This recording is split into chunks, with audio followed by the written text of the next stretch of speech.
Hello friends, કેમ છો? આજે આપણે ધોરણ 8નું સમય સંખ્યાઓનું ચેપ્ટર શરૂ કરીશું.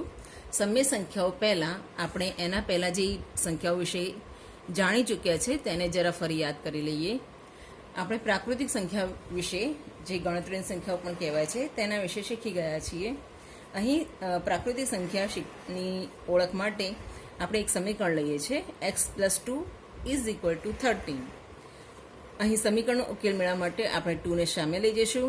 તેથી પદ મળશે x = 13 - 2.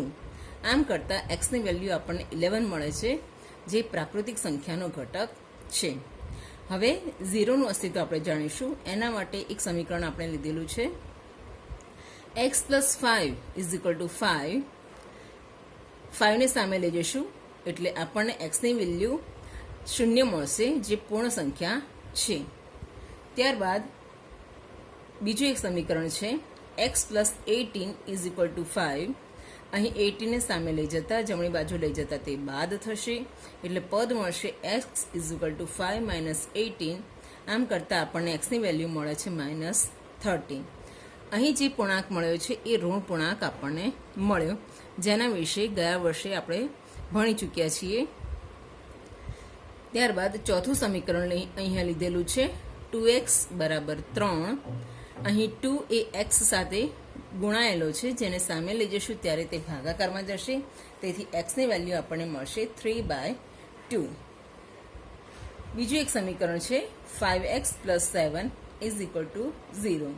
અહીં 7ને સામે લઈ જતા તે ધન હતો, તેના બદલે ઋણ થઈ જશે, એટલે આપણને પદ મળશે 5x = -7.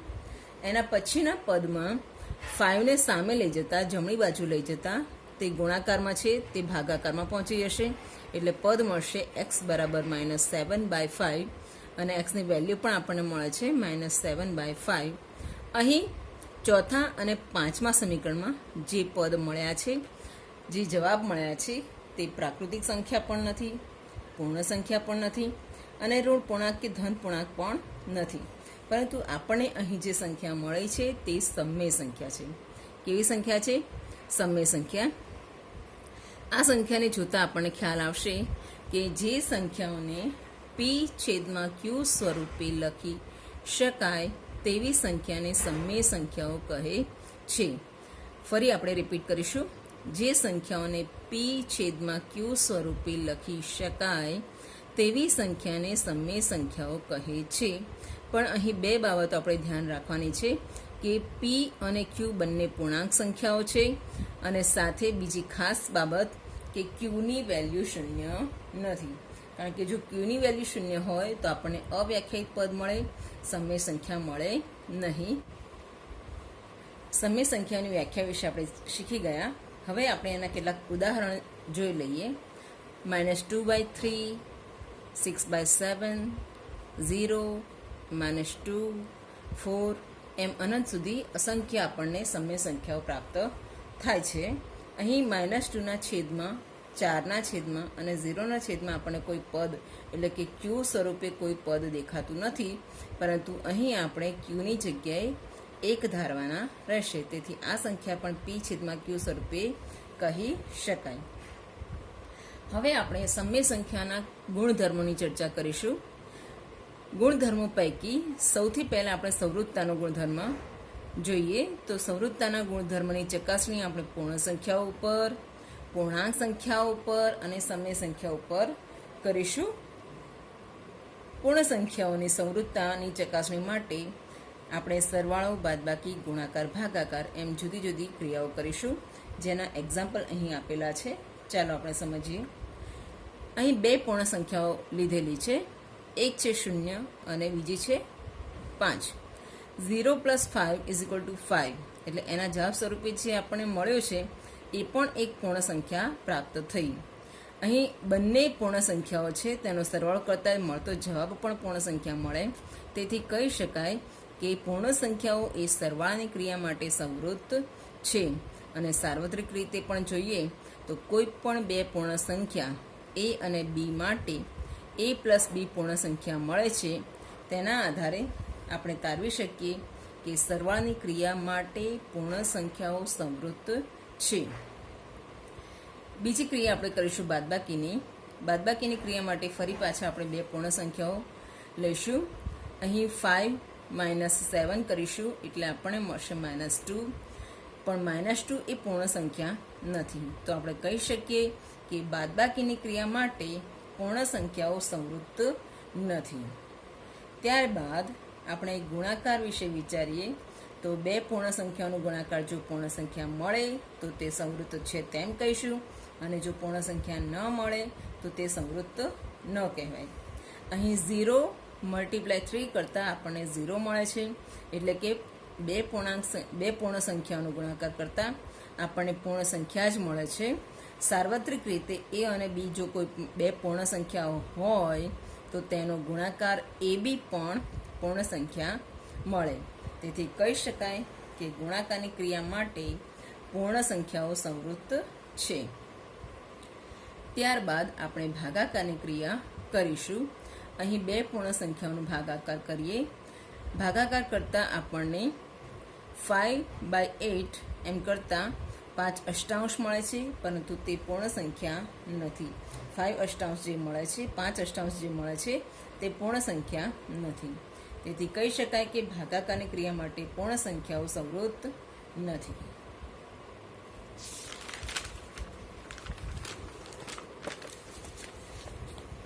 ત્યારબાદ આપણે પૂર્ણાંક સંખ્યાઓ વિશે સંવૃત્તતાની ચકાસણી કરીએ.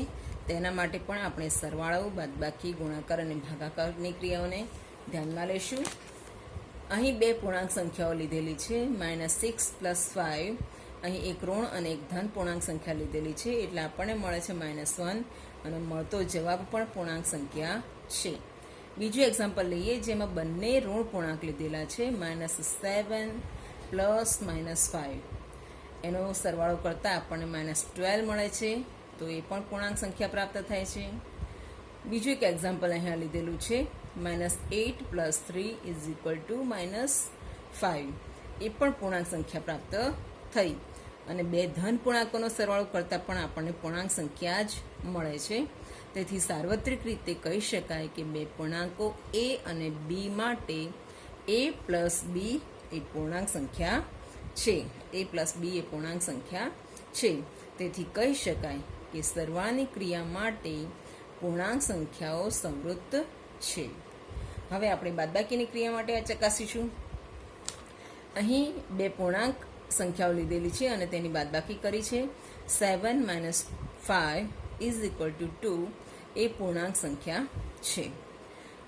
ત્યારબાદ 5 - 7 કરીશું તો આપણને -2 મળે છે, અને એ પણ પૂર્ણાંક સંખ્યા મળી.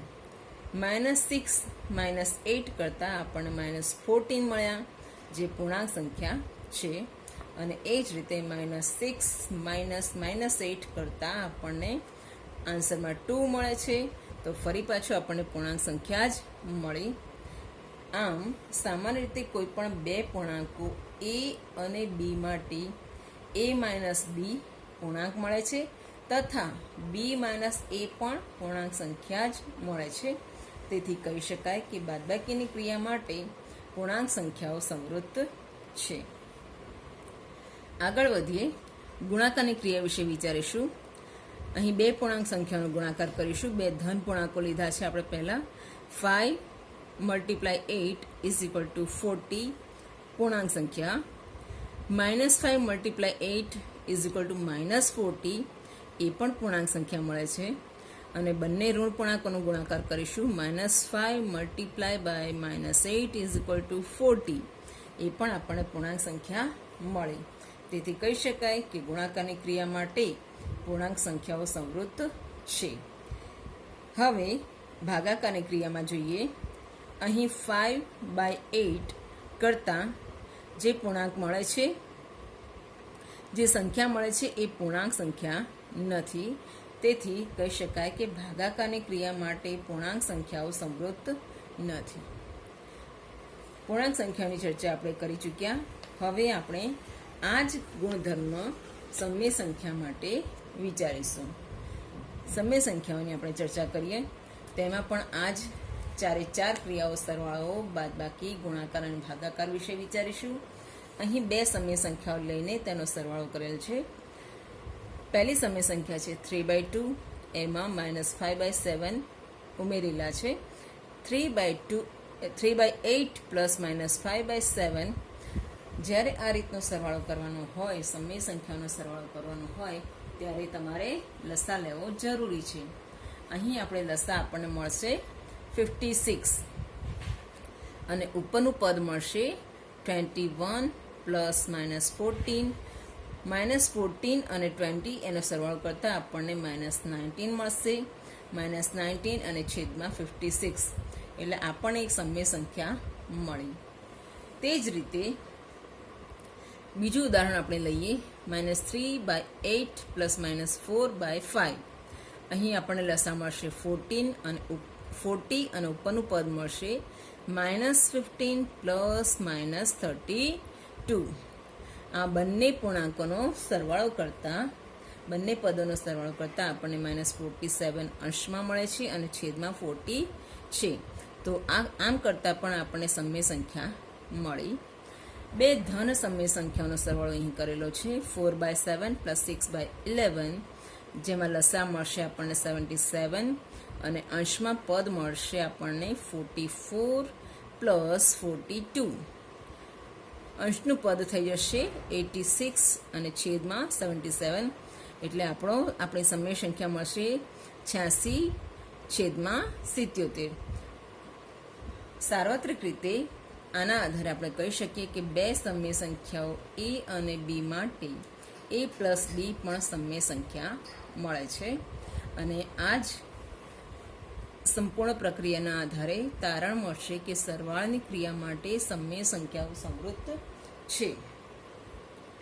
બાદબાકી વિશે વિચારીશું. અહીં -5/7 -2/3 કરતાં લસા આપણને મળશે 21 અને અંશનું પદ આપણને મળશે -15 -14 એટલે અંશનું પદ થઈ જશે -29 અને છેદ થશે 21. આ એક સમય સંખ્યા આપણને પ્રાપ્ત થઈ. ત્યારબાદ બીજું એક પદ લીધેલું છે 5/8 -4/5. અહીં લસા આપણને મળશે 40 અને ઉપરનું પદ આપણને મળશે 25 -32. આમ કરતાં સમય સંખ્યા આપણને -7/40 મળે છે, જે સમય સંખ્યા છે.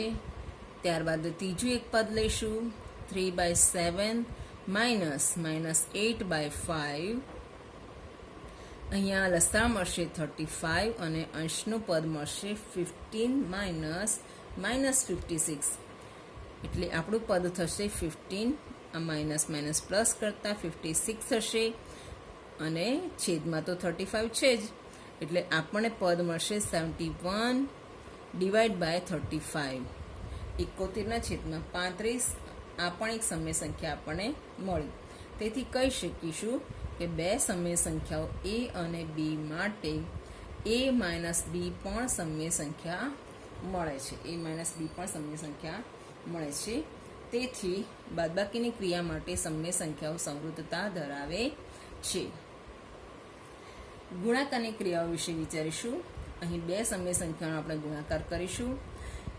પહેલી સમય સંખ્યા છે -2/3, એનો ગુણાકાર 4/5 સાથે કરીશું. આપણું પદ થશે -2/3 મલ્ટીપ્લાય 4/5 ઇઝ ઇક્વલ ટુ -8/15. તમારે ખાસ ધ્યાન રાખવાનું છે કે સરવાળા અને બાદબાકીમાં આપણે લસા લેવાની જરૂર પડી, પરંતુ ગુણાકારમાં લસા લેવાની જરૂર હોતી નથી. અહીં અંશનો ગુણાકાર અંશ સાથે અને છેદનો ગુણાકાર છેદ સાથે આપણે કરીએ છીએ અને આપણને આમ કરતાં એક સમય સંખ્યા પ્રાપ્ત થઈ. બીજું એક આપણે લઈશું 3/7 મલ્ટીપ્લાય 2/5. અહીં આપણને આનો ગુણાકાર કરતાં 6/35 મળે છે, જે પણ સમય સંખ્યા છે. માટે કોઈ પણ બે સમય સંખ્યાઓ a અને b માટે a મલ્ટીપ્લાય b પણ સમય સંખ્યા છે. આમ ગુણાકારની ક્રિયા માટે સમય સંખ્યાઓ સંવૃત છે તેવું સાબિત થાય છે. હવે આપણે સમય સંખ્યાઓને ભાગાકારની ક્રિયા માટે વિચારી જોઈશું. સમય સંખ્યાઓની સંવૃતતાનો ગુણધર્મ ભાગાકારની ક્રિયામાં કેવો સાબિત થાય છે તે આપણે જોઈશું. અહીં સમય સંખ્યાઓ લીધી છે -5/3 એને 2/5 વડે ભાગતા -25/6 મળે છે, જે સમય સંખ્યા મળી. એ જ રીતે 2/7 ભાગ્યા 5/3 કરતાં 6/35 મળે છે, એ પણ આપણને સમય સંખ્યા પ્રાપ્ત થઈ. ત્રીજું પદ લીધેલું છે -3/8 ભાગ્યા -2/9 ઇઝ ઇક્વલ ટુ -27 / બંને પદ ઋણ હોવાથી ફાઇનલી આપણને મળશે 27/16, જે સમય સંખ્યા છે. પરંતુ કોઈ સમય સંખ્યા એ માટે a/0 એ અવ્યાખ્યાયિત પદ મળશે. તેથી ખાસ બાબતને ધ્યાનમાં લેજો કે શૂન્યને જ્યારે અપવાદ ગણીએ તો જ સમય સંખ્યા ભાગાકારની ક્રિયા માટે સંવૃત થાય, પરંતુ સાર્વત્રિક રીતે તો ભાગાકારની ક્રિયા માટે સમય સંખ્યાઓ સંવૃત કહી શકાય નહીં. હવે અહીં એક કોઠો આપેલો છે, જે કોઠામાં હાલ આપણે જે ચર્ચાઓ કરી છે તેના આધારે સંવૃતતાનો ગુણધર્મ જે સમજ્યા, તો એ ચર્ચાના આધારે તમારે આ કોઠો ભરવાનો છે, જેમાં અમુક જગ્યાએ જવાબ લખેલા છે અને જે ખાલી જગ્યા છે ત્યાં તમારે તેના ગુણધર્મની ચકાસણી કરીને આ ખાલી જગ્યા પૂરવાની રહેશે.